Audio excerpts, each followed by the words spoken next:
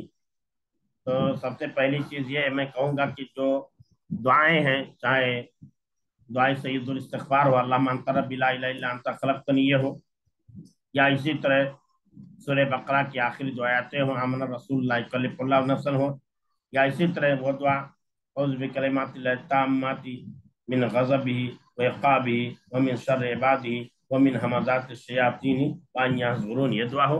یا اسی طرح جو ہم نے پچھلے ہفتے دعا پڑھا تھا، لا الہ الا اللہ العظیم الحلیم، لا الہ الا اللہ رب العرش العظیم، لا الہ الا اللہ رب السماوات ورب الارض ورب العرش الکریم، یہ دعا ہم نے پڑھی تھی. تو یہ تمام دعائیں آپ لوگوں کو یاد ہونی چاہیے. کل انشاءاللہ یہ تمام دعائیں ہم ایک ایک کر کے سب سے سنیں گے، پھر سننے کے بعد آگے پڑھائیں گے. تو یہ دعا سب سے پہلے آپ یاد کر لیجیے، ٹھیک ہے؟ اگر کوئی سوال ہے، کوئی بات ہو تو بتائیے،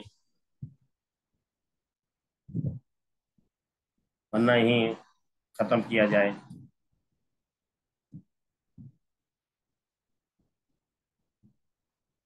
ٹھیک ہے، چلیے. السلام علیکم ورحمۃ اللہ وبرکاتہ. سبحانک اللہم بحمدک، اشہد ان لا الہ الا انت، استغفرک و اتوب الیک.